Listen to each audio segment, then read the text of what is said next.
Greetings, everyone. I apologize for not getting this out sooner. The purpose of this short webinar is just to provide some general updates, some tips, and some important reminders. I just got back from a church event, which is why I'm in a tie on a Saturday. Anyways, I hope your summer's off to a great start, and let's get started. Okay, in case you're curious, here's some eLo Summer by the Numbers. We're offering 5 courses this summer: Consumer Econ, Geometry, Government, Health, and Music Theory. Between both the June and July sessions, we have a total of 46 course sections running, and roughly 1,200 students enrolled from across the consortium. About 70% of those are from District 204, 25% from District 203, and 5% from District 200. And if you're curious to know which district the students are from, all you need to do is look at their username. Students that have their actual name as part of their username will be from District 204. Students that have just numbers are from District 203, and all students with a username that starts with the letter S are from District 200. Lastly, we have 24 teachers that are overseeing courses this summer, and I'm super excited to have all of you aboard. Just my conversations with you, I couldn't be more pleased with your passion for just teaching and taking on a new teaching type style online, and we're going to have a great summer, so I'm really excited.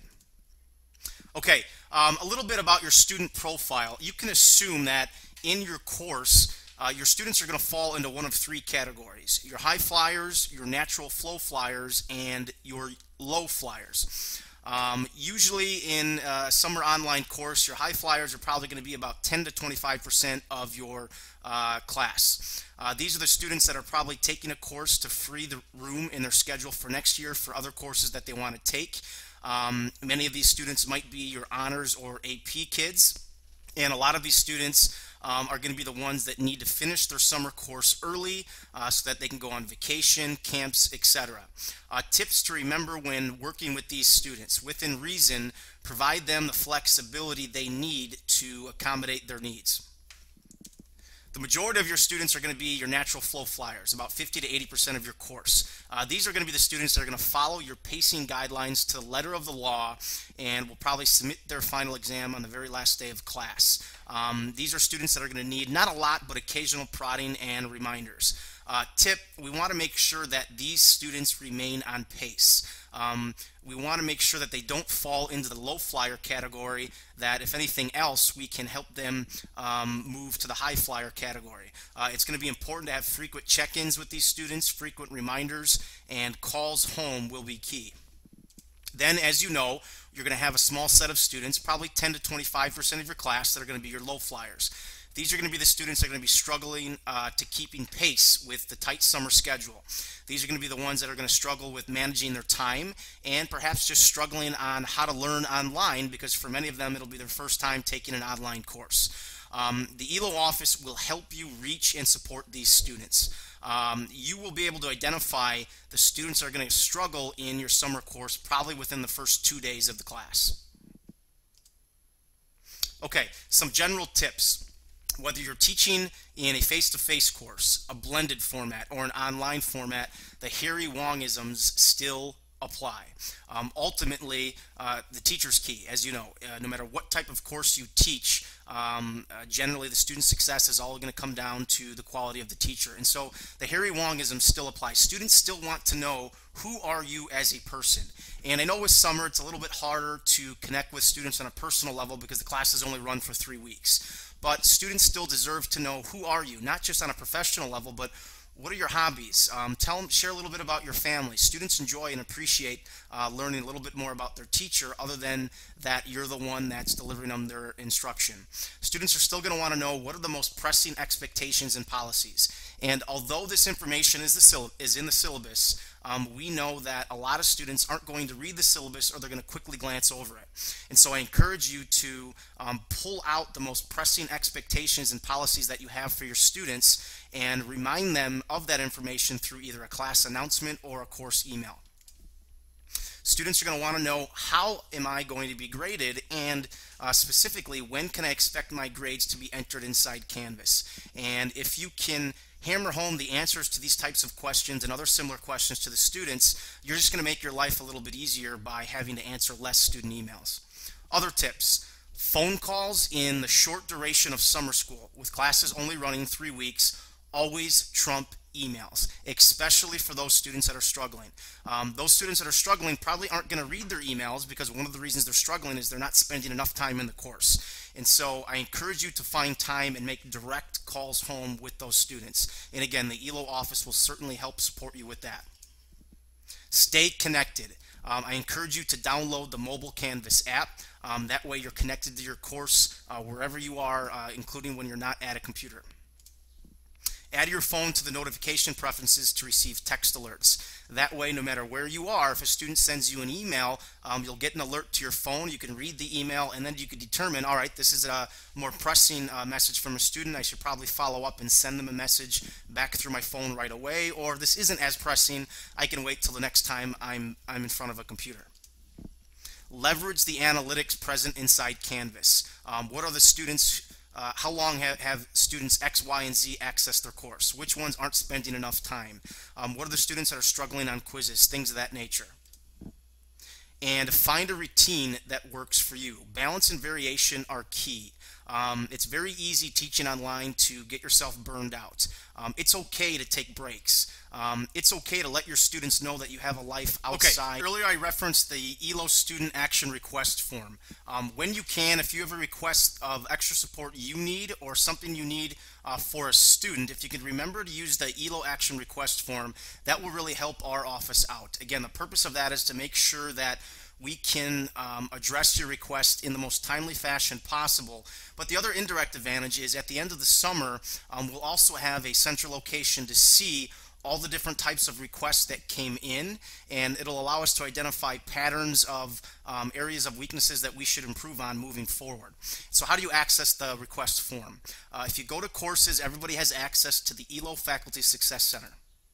And so you're going to go ahead and you're going to enter the eLo Faculty Success Center, and on the left-hand course navigational page you see Summer 2015, and the very first link on this page is called Action Request Form.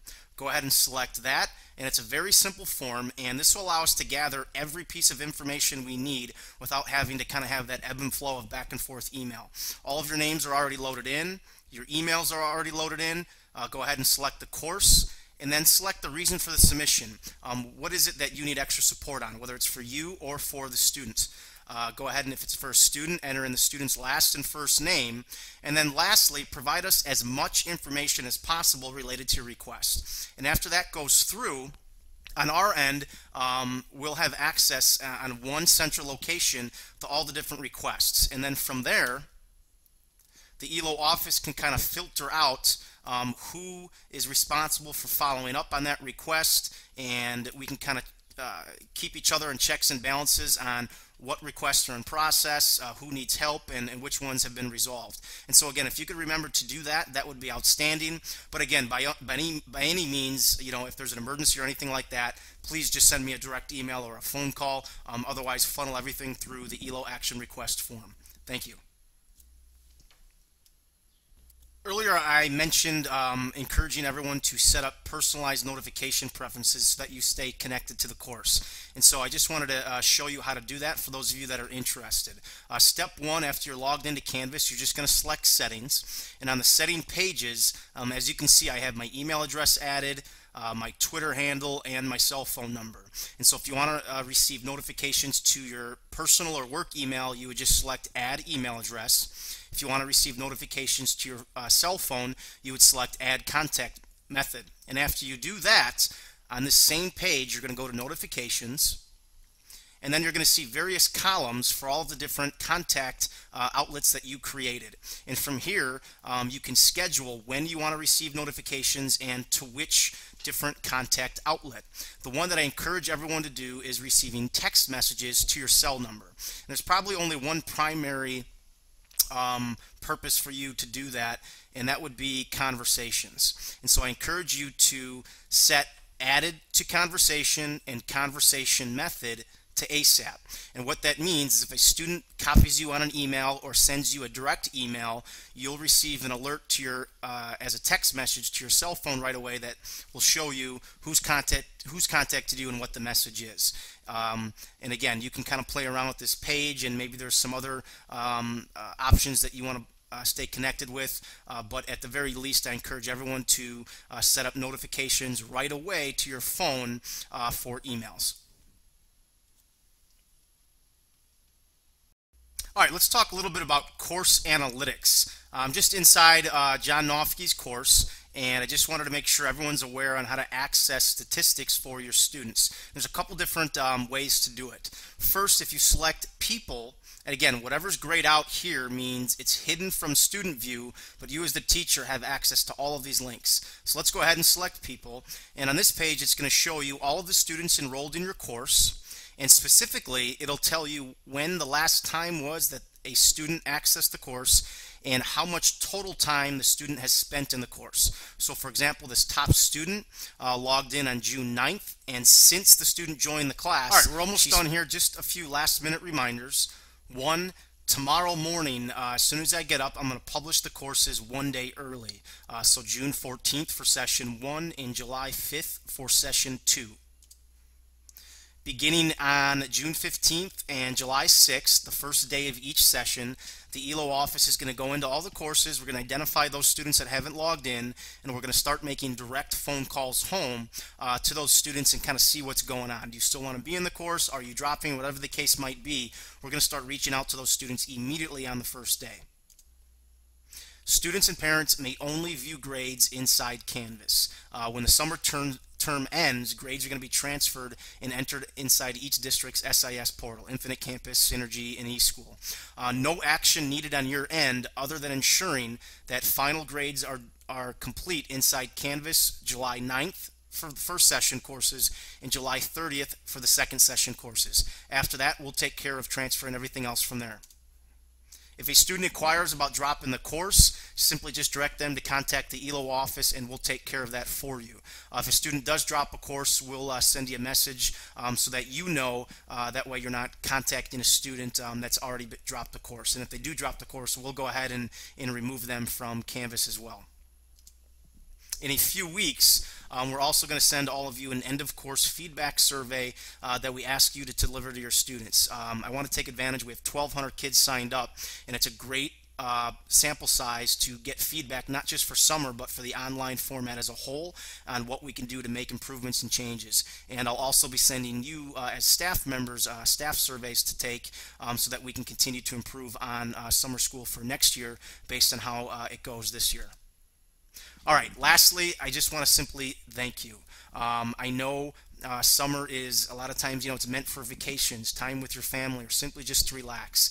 And I really appreciate everyone's willingness to give up 3 weeks or 6 weeks out of your summer. In my opinion, each of you are true educational leaders, not just in your building, but in your district. For many of you, I know teaching online is out of your comfort zone. And in my opinion, the best way to grow as a professional is to challenge yourself and continually getting out of that comfort zone, whether it's something like the online format or anything else. And so again, I really appreciate your willingness to step up to the plate and take on a summer course, and I'm very excited to have all of you on board, and I think we're going to have a great successful and exceptional summer experience, not just for the students, but I think for you as an instructor as well. So thank you so much, and again, please do not hesitate to reach out to me directly, to Christina. We're all in this together. So that's it. Best of luck on Monday, and we'll talk soon.